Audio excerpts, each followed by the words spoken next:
think you are educated enough on racism and body image? Do you think you know how much they affect the younger generation today? In the following video, we will be looking to educate and raise awareness on racism and body image and how it affects people in their day-to-day lives.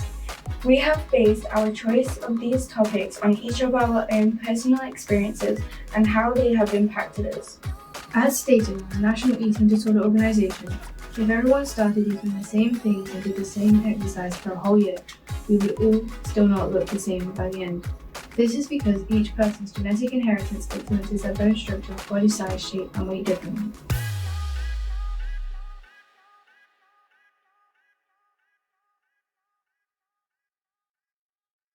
As part of our social action project, we wanted to get the opinions of the general public around Nottingham about racism and body image.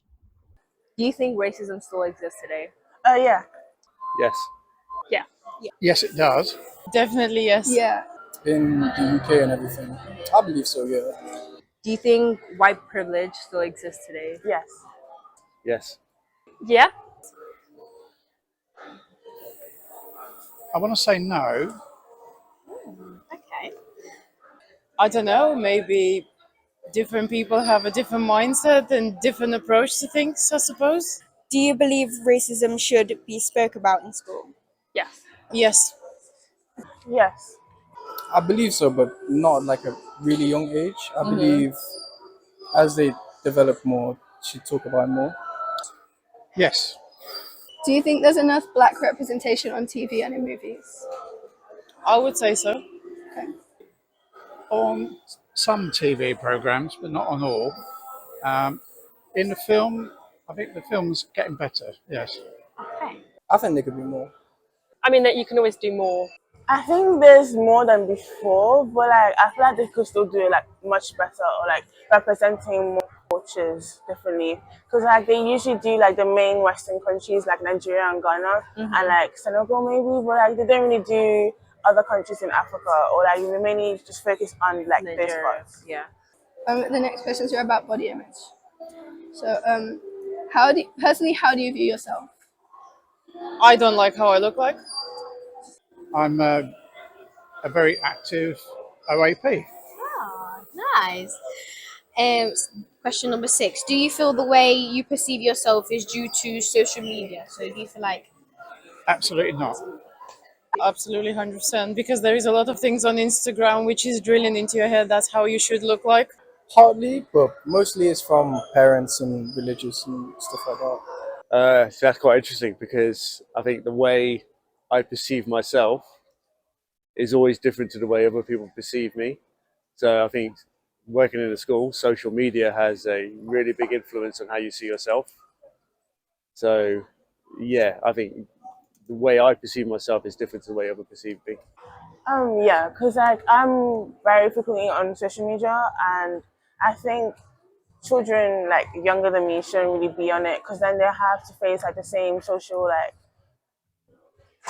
concerns and like stuff like that. Like even in like people expect them to like act a different way or like a certain way, like stereotypes. I would say that depends on the person, because one thing that we need to be aware of is that social media does have an influence in people at the end of the day. So some people know who they are, because I mean situation does define you, you get what I mean, about some of them that actually lost. And mostly if you look at, let's say, teenagers, you get what I mean, let's say 14, 15, 16, there's some of them that just find it themselves right now, innit? Yeah. And if social media portrays you some type of way, you're more likely to be like, oh, you know what? Since he's doing it, that means I should be doing too. Yeah. You get what I mean? Yeah, a lot down to like what other people look like and makes you view yourself differently. Has social media affected you in any way? Sometimes, like I'd say a little bit, yeah. Not really, no. What do you consider to be the beauty standard today? So what do you think is like portrayed? Beauty standards today, oh gosh. Artificial. Artificial, I like that word. Well, I think the beauty standard today to be as toned, as slim, as muscly as possible, and the fashion thing. The beauty standard? Yeah. Oh, it depends on what influences on show. If you're talking about males, athletic, thin, toned. Females, similar sort of thing. Yeah. But that's not a true representation of what people actually are. There's a lot on social media about like filters and getting filler and stuff like that. I feel like some people are like stripping back down to like natural again. I think it's more like an hourglass body or like an S body, like with like a big chest or big ass. But I feel like that's very unrealistic because even in other countries like Asia, the beauty standard is very different than in Western countries here. What piece of advice would you give to the younger generation Um, about racism and so, your body in terms of body image, Yeah. something that was told to me was that everybody has a different view of who you truly are, and the way you present yourself to different people is always different. The way I presented myself to you is different than how to present myself to my kids. Yeah. And you should just be true in yourself in terms of how you present yourself. In terms of racism, it's something that needs to be campaigned against. It's something that needs to be actioned. We are in a predominantly white British country, Yeah. and the number of people of colour who have actually gone into high-ranking positions has grown, but we're still not there yet. So keep working. I would say have your own head on your shoulders and actually don't judge book by the cover. To keep fighting it. I like Body image issues are a prevalent concern in the dance industry. Dancers have been found to be 3 times more likely to suffer from an eating disorder. Research also shows that more than 75% of dancers feel pressure to lose weight and have a negative body image, which is impacted by the pressures of the industry with things such as competitive process and the tight-fitting uniforms and costumes like leotards. Ballet is one of the many dance forms that has been highly criticized for its exclusion of racial minorities. A Black ballerina spoke up about her experiences, saying that she had been told that her mistakes stood out more than others because she is Black. There are movements that are fighting against these issues in the dance industry. Shades is a brand new clothing brand of dancewear to tackle racism through the inclusion of all shades. The Tired Movement is another organization fighting these issues. They are educating and creating a safe space with the aim to build unity and inclusion in the dance community. I'm tired of seeing the same faces. I'm tired of hearing the same things. I'm 45 years of age.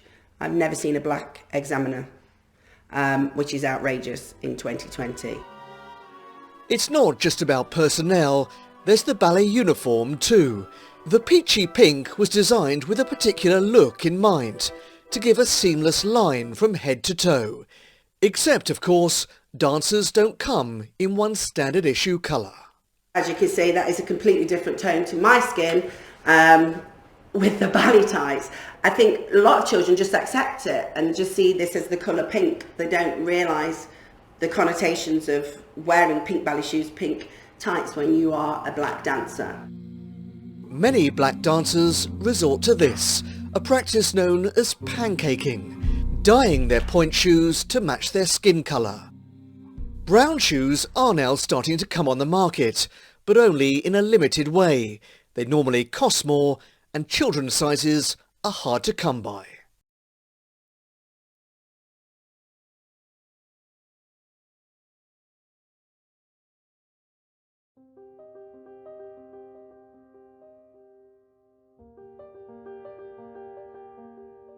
I feel passionate about this topic because of my personal experiences and because of how racial abuse is damaging this society. Because growing up and seeing the beauty standards and the perfect bodies online has affected me and the way I view myself. Because I have seen and experienced some of the topics, so it was a special place in my heart because it's affected me as well as it's affected others that I love. So everyone alive has been affected by racism or body issues, whether it's like eating disorders, and I've personally seen it from either like my mom with her eating disorders or like my friends, being affected by colorism and bleaching. Because what I experienced when I was younger and how society is today.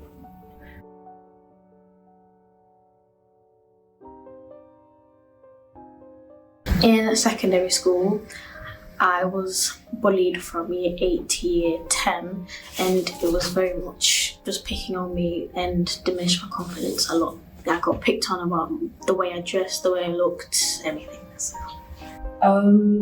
For body issues, it would have to deal with the beauty standards that are set in society.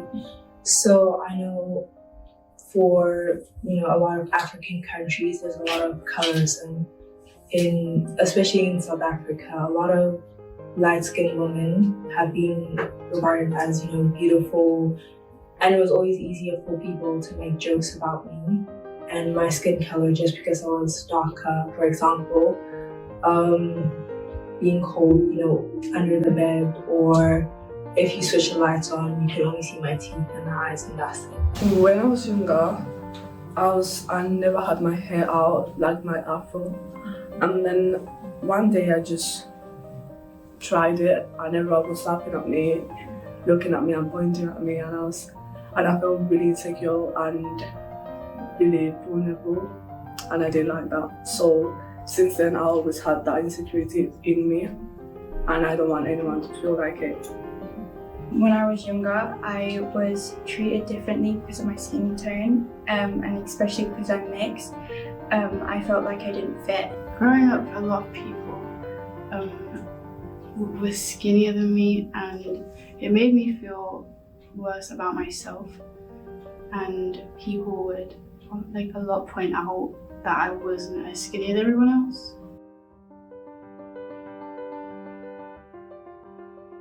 I perceive myself differently now because of how people treated me.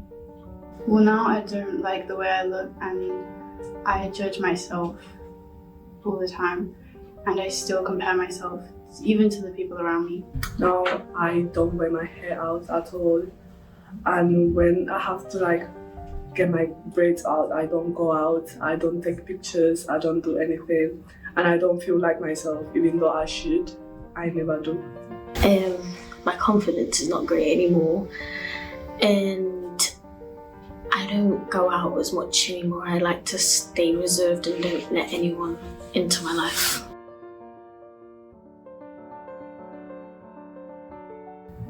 They are always really judgmental. They're always judging you in social media, whether you do something right or you don't. Growing up on social media at a young age has definitely changed the way I view myself and my body. Yeah, definitely social media has on body issues and racism.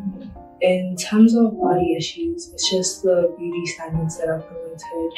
A lot of, I want to say, skinny people have been promoted on social media without a lot of different other body representations. So for me personally, it would have to be that the way I see myself is the way that I want to be perceived on social media. Probably not to follow the beauty standard, because by the time you followed it, it changes anyway, so you're never going to meet everybody's standards. Not believe what you see on social media and what they tell you to do, and how you should change to fit the beauty standard. Don't listen to other people. If you feel pretty and gorgeous, you are pretty and gorgeous. Don't let other people tell you that you're something that you're not. Just not to listen to social media. Set life, and you life how you want to view it, and not how others want you to view it. So create your own standards. Don't let the racism affect you, and that could hold you back just because you're a certain color. And yeah, anything's possible if you put your heart into it.